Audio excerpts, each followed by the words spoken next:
Hi, I'm Jalen Rose, and welcome to the Renaissance Man podcast, proudly presented by the New York Post, a show where we cover trends in fashion, entertainment, current events, and everything in between. You may know my next guest from his role on The Game as Lawrence in the hit HBO series Insecure, but whatever you know about him now, it's only the tip of the iceberg because my brother Jay Ellis finna be everywhere. His latest film, long-awaited sequel, Top Gun Maverick, in which he plays Lieutenant Ruben Payback Fitch, and I saw it Saturday. Congratulations. Alongside the legendary Tom Cruise, it is my honor to welcome the talented Jay Ellis to the Renaissance Man. My guy. What I'm up, so happy family? to be here, bro. Thank you, man. Thank you for having me. Thank you, family. I appreciate the love. I have to ask you, so you grew up in South Carolina, but then in 2013, you decided to go to LA. How did that happen? Man, it was a long ride, man. My dad was in the Air Force, so we bounced around. I lived on a bunch of different bases as a kid.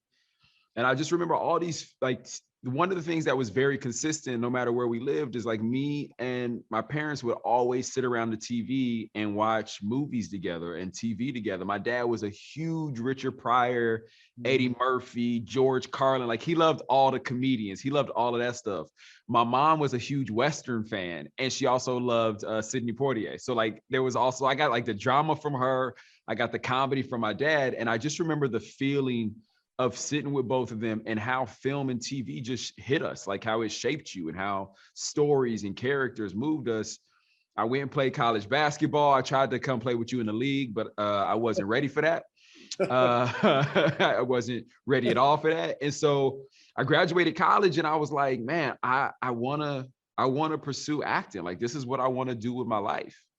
And, you know, I bounced around a little bit. I was in New York for a little bit, modeling. I lived in a model house with 16 dudes at one point in Long Island City. Crazy. Which was a wild experience. And then finally figured out like LA was where I needed to be. Got to LA and, you know, bumps and bruises, figured it out. La La Land is La La Land, but ultimately found an agent, found a manager, put myself in class, learned, watched stuff all day long, and, you know, got some opportunities. The Game is a classic. You were on that in 2015. Yeah. When did you get the call? Tell me about the audition. The Game was crazy, man. It was a show that obviously I had watched. Like, culturally, it was a show that like everyone I knew that show. Mm-hmm. And, you know, it had gone through this life where it was on the CW and then it had moved to BET, and they were coming into their 100th episode. And it was going to be the last season of this show. And they were going to bring in these two new characters to kind of help usher that last season. And I auditioned for it 8 times. Wow. 8 times. For a show that was only supposed to be for one more season, I auditioned for 8 times. And I was like, y'all, we only doing 20 episodes. What's this about? Like, why are we doing all this?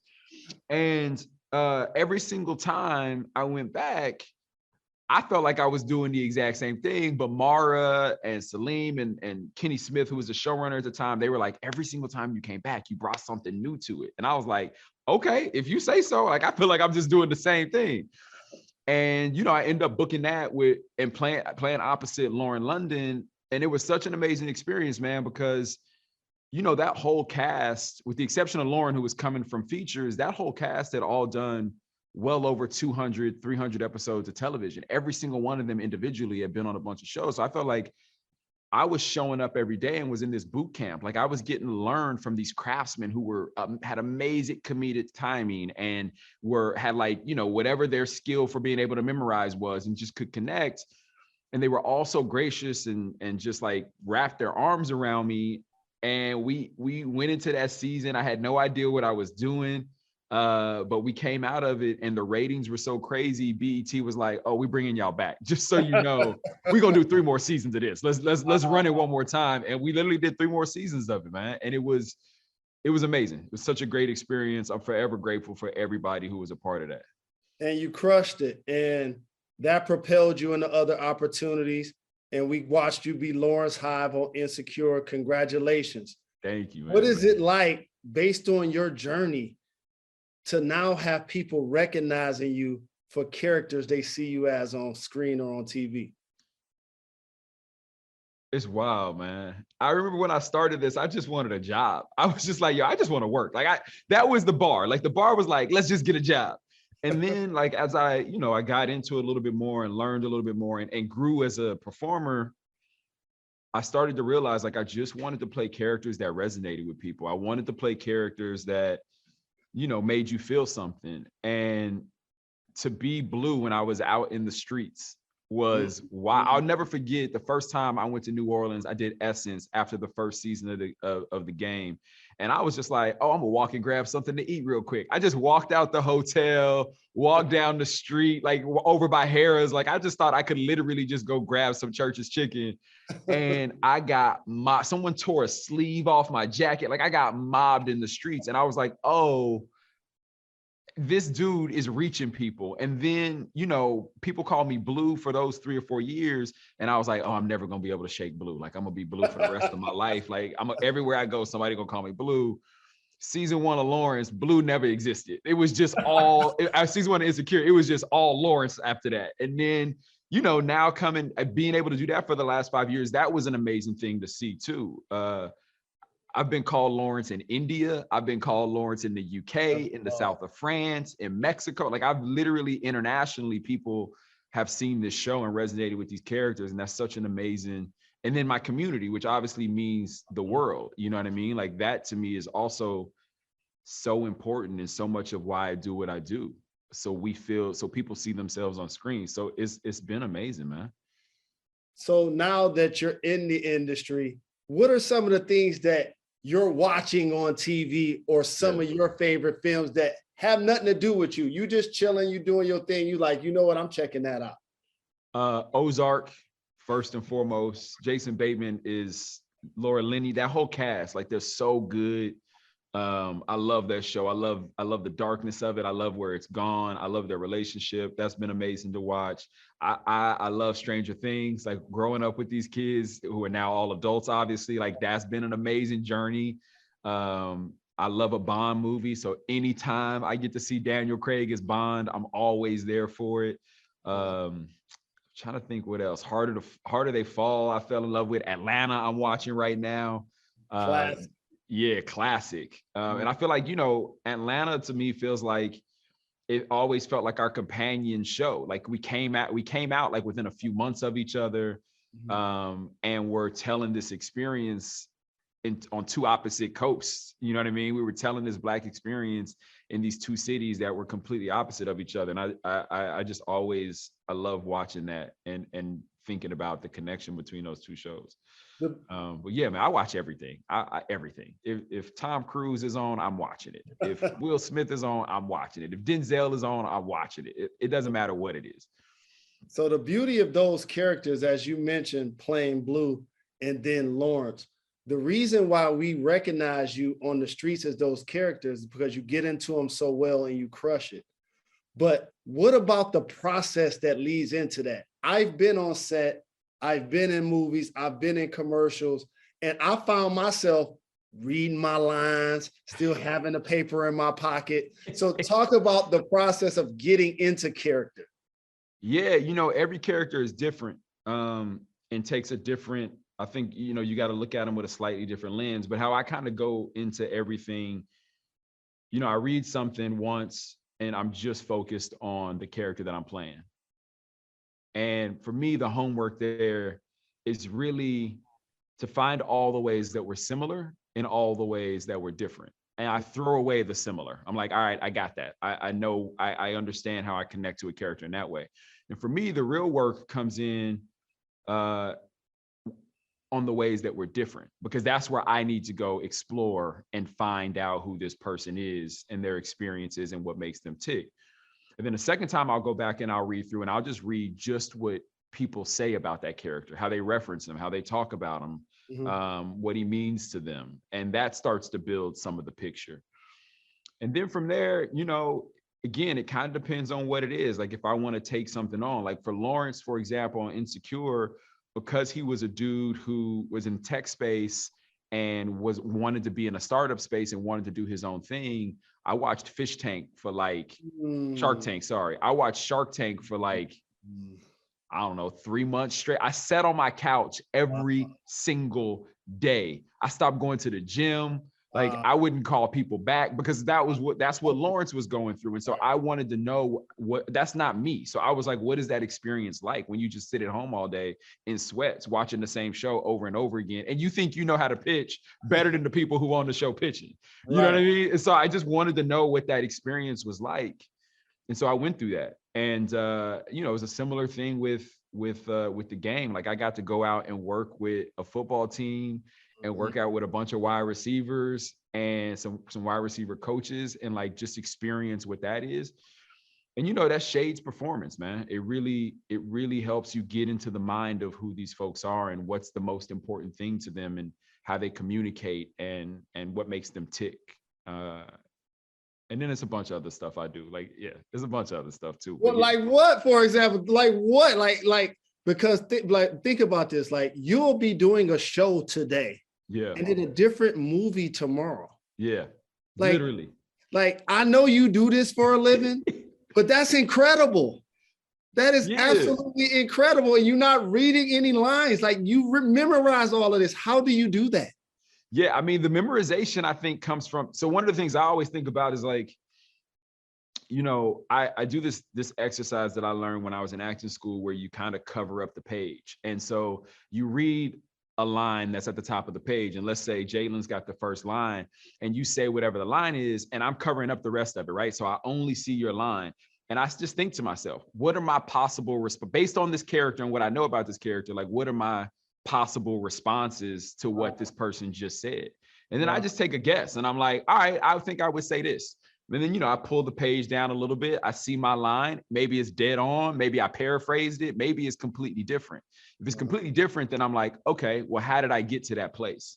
And so I use the white space on a page and the white space between lines really to just fill in character thoughts and what my character is constantly thinking about. If my character is cold, if they got a full stomach, if they're hungry, what our given relationship is, our given circumstance, where we're at in a moment.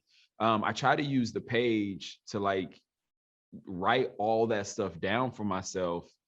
And you do that a couple of times. And by the, after a few times, you're pretty, you're memorized, but hopefully not in a way that feels like it's just a line read. Like hopefully you've done it in a way that's organic. And so then when I get in a scene with you, I'm still here. I know what I'm supposed to say, but I'm also living it with you in the moment. And we're so locked in. And that's like the fun, man. That's the magic. I feel like when you walk out of a scene and somebody's like, we got it. And you're like, wait, but what did I just do? Like, are you sure? Like, that's the magic. Then you watch those scenes and you're like, damn, that was good. Right. That was fun. Like that's the fun. A kid from South Carolina, paid your dues, lived in New York with 16 different models. You went to LA. Now you're starring with Tom Cruise, Top Gun Maverick. You play Ruben Payback Fitch. Yeah. So what was it like to get that call in that audition and then to actually shoot the movie? My agent called me, Ali called me and said, hey man, I got this audition for you. It's a pretty big movie. I'm not gonna tell you what it is. I'm just gonna wait till you get the email, but you'll be auditioning with the director and the casting director. And I was like, all right, cool. Yeah, send it over. I'll check it out tonight. And he's like, I think you might check it out faster than that, but yeah, cool. We'll see. He sends it to me. I open it up on my phone. I call him immediately. I'm like, bro, you held Top Gun? That's what you buried the lead? You didn't want to tell me I was auditioning for Top Gun here? Exactly. Like, that's what we do. We're not telling people about the biggest movie of ever. So I'm sweating on these pages, man. It's like 3 pages, and I'm sweating over these 2 scenes. And I work them. I feel like I do all of my work. I run them with a buddy of mine. I come back and I work on them a little bit more. And now it's time to go in and actually do it. And, the hope is that you kind of throw it all away. You get in there and you're just present. And, you don't have to worry about the lines because they're in there somewhere and they're gonna come out as long as you're staying connected with somebody and having a real conversation. And I get in there with Denise Chayman, shout out to Denise, an absolutely amazing casting director, and Joe Kaczynski, our director. And I run these scenes a couple times. I met Danny Ramirez, who plays a fanboy in the movie. I met him in the lobby. He had a fanboy moment when he saw me. You know what I'm saying? No, I'm joking. That's love. That's love. But we always tease that he's really fanboy because he geeks out so hard about everything, bro. When he knows that I talked to you today, I guarantee you he's gonna lose it. That's But love. so I go in the audition. I do it a couple times. Joe's like very quiet. You know, he's got his leg crossed. He's just sitting there shaking his head. He writes a note down. And he's like, let's just do it one more time. And when you do it, just try it like this. Just do this thing. So you do it, and he shifts a little bit. He watches it again. All right, thanks. That was great. Appreciate it. And I'm like, damn, I missed it. Like, I'm not gonna be in Top Gun. Clearly, he did not like that. Clearly, I missed the assignment 100%, right? I go home. I try to let it go. I get a call the next day.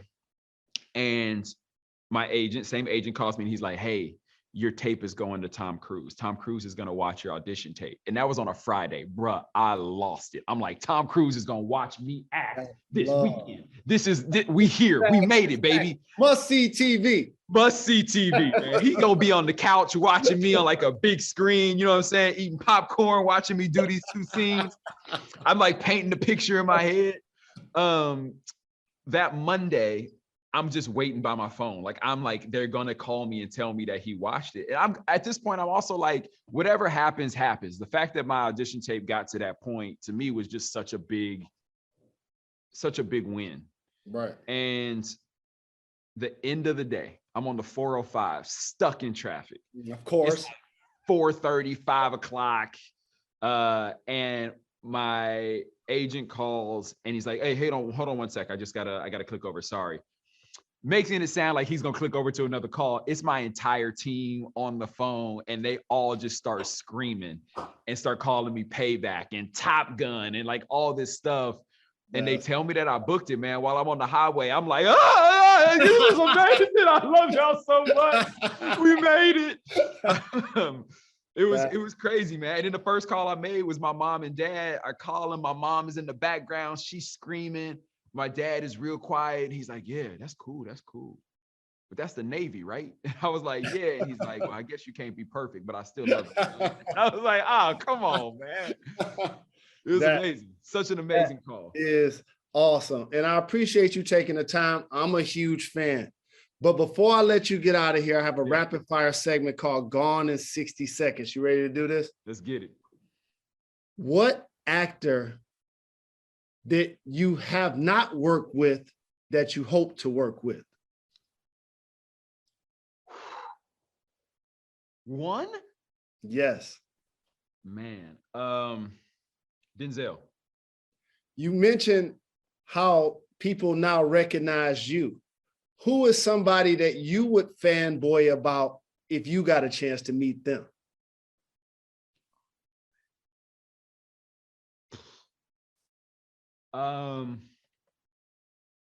This is also an unfair one. I feel like it's so many people. If I met Giannis, I would go crazy. Devin Booker, I would go crazy. Oh. If I met John Morant, I would go crazy. But then also from an actor perspective, let me back up. Brad Pitt for sure. Clooney, Viola Davis. Yeah. That's a great list. Besides Issa and Lawrence, name your favorite Black fictional couple. Oh, come on, man. Martin and Gina. No doubt. That's a great answer. Martin and Gina. Yes. Forever. Yes. Yes. Yes. If your Top Gun character had a theme song, what would it be? Ooh. We ready. Hey. Hey, we ready. That's a great one. And lastly, but certainly not least, and I appreciate you taking the time. I'm going to write a column about this. We're going to do a podcast about this, and our fans are going to be excited that you joined the show. What's the biggest thing you look forward to fans seeing in Top Gun Maverick? Payback, baby.